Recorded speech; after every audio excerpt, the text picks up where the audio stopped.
Hello everyone. तो कैसे हैं आप लोग। आपका स्वागत है एमजेनसी क्लासेस में। जैसे कि आपके ही डिमांड में हम लेके आए हैं आपके लिए यूपीसीएचए के प्रीवियस ईयर पेपर, जिसको हम सॉल्व करेंगे। और आज का जो हमारा पार्ट है, पार्ट नंबर 32 है। और यूपीसीएचए के प्रीवियस ईयर क्वेश्चन का पार्ट है, वो पार्ट नंबर 1 है। और ये जो हमारा क्वेश्चन पेपर है, ये 10 सितंबर 2021 में शिफ्ट 1 में पूछा गया था। तो चलिए शुरू करते हैं। आज का हमारा जो पहला क्वेश्चन है प्रीवियस ईयर क्वेश्चन का, which of the following statement related to in vitro fertilization is corrected? Fertilization taken place inside the body via test tube. It involves the fertilization of the zygote. The ovum is fertilized with the sperm outside the body of the woman, and fertilization of male and female gametes taken place at 40 degree centigrade. तुम्हारा correct answer option number C. The woman is fertilized with the sperm outside the body of the woman. और इसको एक और नाम से जानते हैं, क्या बोलते हैं इसको, एक्टोपिक प्रेगनेंसी के नाम से भी जाना जाता है। देन हमारा नेक्स्ट क्वेश्चन है, which of the following goal are you aiming for when you teach a pregnant women have to the Kegel exercise. मतलब एक प्रेग्नेंट वुमेन है, हम उसको कीगल एक्सरसाइज के लिए क्या गोल बताएंगे, उसको क्या एम्स बताएंगे कि कीगल एक्सरसाइज करने से क्या बेनिफिट्स मिल सकते हैं। हमारा ऑप्शन है prevent perineal laceration, increase pelvic muscle tone, या लूज प्रेगनेंसी वेट क्विकली, या स्टिमुलेट लेबर कॉन्ट्रैक्शन। तुम्हारा correct answer option number B, increase pelvic muscle tone. इससे क्या है ना, पेल्विक की जो मसल्स होती है वो स्ट्रांग हो जाती है कीगल एक्सरसाइज करने से। देन हमारा नेक्स्ट क्वेश्चन है, what kind the counseling is done by a person or counselor who may be approachable and understanding but may not be professionally qualification। मतलब क्वेश्चन क्या पूछ रहा है, एक काउंसलर है और एक काउंसलिंग कर ले रहा है, जो काउंसलर है, इन दोनों के बीच में अंडरस्टैंडिंग अप्रोच हो रही है और जो प्रोफेशनल नहीं है। ऑप्शन है हमारा सब instantial counselling, informational counselling, non specialist counselling, या प्रोफेशनल काउंसलिंग। तुम्हारा correct answer option number B, informal counselling. ये एक इनफॉर्मल काउंसलिंग है। देन हमारा नेक्स्ट क्वेश्चन है, the crude birth rate is calculated by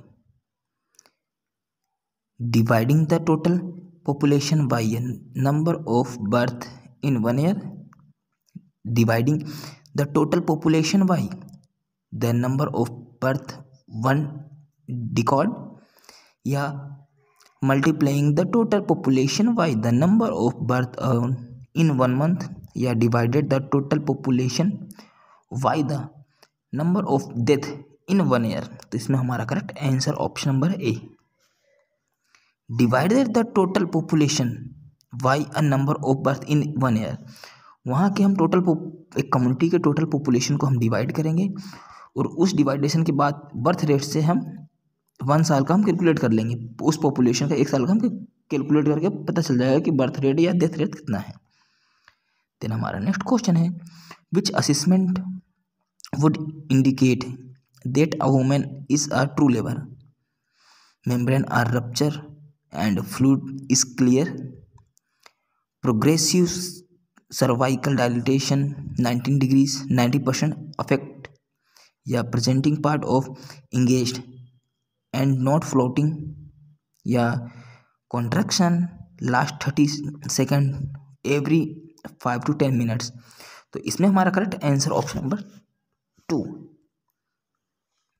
क्या बोलता है, progressive cervical dilatation 19% affected. Next question है,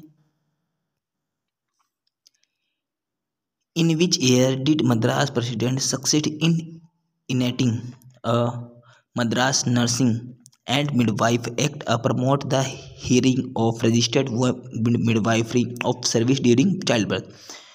मतलब मद्रास गवर्नमेंट ने जो प्रमोट कब किया था, registration midwifery of service during child birth में, 1928, 1954, 1926, 1923 या 1926। तुम्हारा correct answer option number D, 1926 में मद्रास गवर्नमेंट ने चाइल्ड बर्थ सर्विस में रजिस्टर्ड कर दिया गया था। देन हमारा अगला क्वेश्चन है the seasons of menstrual cycle at the end of women and reproductive year is referred as amenorrhoea, menopause, menorrhagia या मेनार्की। तो हमारा correct answer option number B menopause. मतलब मेनोपॉज कब होता है? ये 15 ईयर ऑफ एज के बाद होता है, एक वुमेन रिप्रोडक्टिव एज कंप्लीट कर चुकी होती है। देन हमारा नेक्स्ट क्वेश्चन है which of the following is a common type of female pelvic shape a fracture such as round so in open. तुम्हारा ऑप्शन है पेथलेपॉइड, एंड्रॉइड, गायनेकोइड या anthropoid. तुम्हारा correct answer option number 3 then gynaecoid. जो round shape होता है pelvic वो होता है गायनेकोइड होता है। देन हमारा नेक्स्ट क्वेश्चन है community assessment tool that are present what a community health centre can be use to collect valid information about in the order of provide better health service. Then better health service provide करने के लिए क्या important है? Environment important है, culture important है, community important है, disease important है। तो हमारा correct answer option number C, इसमें कम्युनिटी इंपॉर्टेंट है। देन हमारा अगला प्रश्न है WHO assess the qualities, safety and efficiency of COVID-19 vaccine and is a pre-requesting for Covaxin facility vaccine is supplied. Life-saving drug, listing of higher efficient vaccine, emergency utilities list या emergency use listing। तो इसमें हमारा correct answer है option number 4 emergency using listing. जब कोविड-19 Covaxin drug use ली जाती थी। देन हमारा अगला प्रश्न है community health nursing emphasis on wellness, negative health, positive health, level of nutrition या कम्युनिटी स्टैंड ऑफ लिविंग। तो इसमें हमारा correct answer option number B positive health. Then हमारा अगला प्रश्न है which of the following UN Sustainable Development Goal is related to health and wellness। 13 target, third goal, fifth target या 16 target. तो इसमें हमारा करेक्ट आंसर हो option number B third goal. Then हमारा अगला क्वेश्चन है is the first step in the establishment of the health programmes for community members establish of the plan of action, community disease या establishment of priorities या definition of object of action। तो इसमें हमारा correct answer option number B community diagnosis. Then हमारा अगला प्रश्न है in which year was a national rural health mission passed in the parliament, Indian parliament 2003, 2008, 2005 या 2006। तो हमारा करेक्ट आंसर ऑप्शन नंबर 3 2005 में ये इस्टेब्लिश हो गया था 12 अप्रैल 2005 में इस्टेब्लिश्ड हो गया था। देन हमारा नेक्स्ट क्वेश्चन है which of the following is are characterise of community health nursing, population orientation, industrialisation of urban station या पोल्यूशन, नॉइस या रेडिएशन या पब्लिक बिहेवियर। तो हमारा correct answer option number A population को orientate करना एक community health nursing का काम होता है। देन हमारा अगला प्रश्न है time limit of registered birth in the 10 दिन, 7 डेज, 21 डेज या 14 डेज। तो हमारा correct answer option number 3 21 days में बर्थ या डेथ सर्टिफिकेट बनाई जाती है 21 डेज में। देन हमारा अगला प्रश्न है an Indian which of the following ministry has overall responsibility of monitoring the intelligent child development service ICDCS programme integrated. तो ऑप्शन है ministry of agriculture and farming welfare, ministry of women and child development and ministry of AYUSH या ministry of tribal affairs. तो हमारा correct answer option number B ministry of women and child development, जो integrated child development service या scheme चलाई गई थी वो ministry of women and child development ने दी थी, लागू किया था। देन हमारा अगला प्रश्न है, infant mortality rate is the number of death of child of age 0 to 1 year as 100 live birth, 0 to 1 year as 100 live birth, 0 to 5 year and 1000 live birth, या 0 to 1 month पर लाख लाइव बर्थ। तो इसमें हमारा correct answer option number A, 0 to 1 year of 1000 live birth, मतलब 1000 birth में से 0 से लेके 1 साल के बर्थ को हम काउंट करेंगे। देन हमारा अगला प्रश्न है, when an infant is treated and if his heart rate remaining less than 18 beat per minute given after the external cardiac massage, which of the following should be given at him? Sodium bicarbonate, adrenaline, sodium chloride या potassium bicarbonate. तो हमारा correct answer option number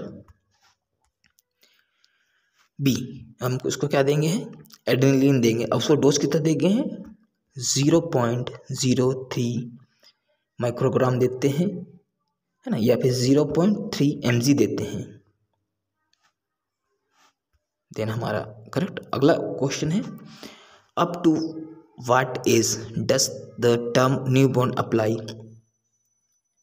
apply to babies? Up to 1 year of birth, up to 1 month at birth, up to 7 days, या up to 15 hours 15 घंटे। तो हमारा correct answer option number B, up to 1 month after birth, मतलब जो newborn होता है वो 28 days का होता है, और अर्ली न्यूबॉर्न जो होता है वो 0 से 7 days का होता है। देन हमारा अगला प्रश्न है, babies who are born before the end of 37 week of gestation and have a normal rate instruction growth of called big for dead, preterm, small for dead या postterm। तो हमारा करेक्ट आंसर है option number B, preterm baby, मतलब 37 week में जो baby पैदा होता है 37 वीक के पहले तो प्रीटर्म में कहलाता है, एंड 37 से 14 वीक के बाद पैदा होता है तो वो 42 में टर्म कहलाता है, 42 के बाद पैदा होता है तो वो पोस्ट टर्म कहलाता है। देन हमारा नेक्स्ट क्वेश्चन है, which of the following is the disorder of red blood cell? Anaemia, thalassaemia, haemophilia या ल्यूकेमिया। तो हमारा correct answer option number B, which of the following is disorder, which of the following is disorder है, क्या red blood cell का disorder है, तो क्या कहलाएगा, एनीमिया कहलाएगी। देन हमारा अगला प्रश्न है, which of the following is the main cause of Japanese encephalitis? Protozoa, blue green analog, virus या बैक्टीरिया। तो हमारा correct answer option number C, ये एक वायरस होता है। देन हमारा अगला प्रश्न है, polio is a highly infectious disease caused by bacteria, virus, fungal या प्रोटोजोआ। तो इसमें हमारा correct answer option number B, polio एक वायरस है, पोलियो वायरस एक। तो हमारा अगला प्रश्न है, which of the following option most appropriate describe the term of inanimate object? A non-living articles like a pen, pencil, line or handkerchief, which help is the spread of infection, microbes which cause of infection and disease, a living organism which help in the spread or infection from one person and another person, and an infectious agent that may be transferred directly और indirectly from one infected person and another person. तो इसमें हमारा correct answer option number A. A non living article like a pen, pencil, line और hand keep which of help the spread of infection. इन सबसे एक infection पैदा हो सकता है। अगला प्रश्न है the sinus venosum and the atrium meet at the muscular रिजिड called the crista terminalis, the fossa ovalis, the आर्क्वेल या वेनोस कोडियम मिनिमल। तो इसमें हमारा correct answer option number A, the crista terminalis इसको कहा जाता है। देन हमारा अगला प्रश्न है the covering of the heart is called atria, thorax, sternum या पेरिकार्डियम। तो हमारा करेक्ट आंसर ऑप्शन नंबर 4, जो हार्ट को कवर करके रखता है वो कौन करके रखता है? पेरिकार्डियम। देन हमारा अगला प्रश्न है वे is hand washing an important step in the procedure for care of wound to cover the wound and quickly healing या टू प्रिवेंट क्रॉस कंटामिनेशन या to avoid a fracture injury या to help remove extra moisture from the wound. तो इसमें हमारा correct answer है option number 2, to prevent cross infection. Then हमारा अगला प्रश्न है plasma of the blood is made of protein and salt, carbohydrate, protein, water and salt या water. तो हमारा correct answer option number C, protein, water and salt, ये तीनों मिलके प्लाज्मा को बनाता है। देन हमारा अगला प्रश्न है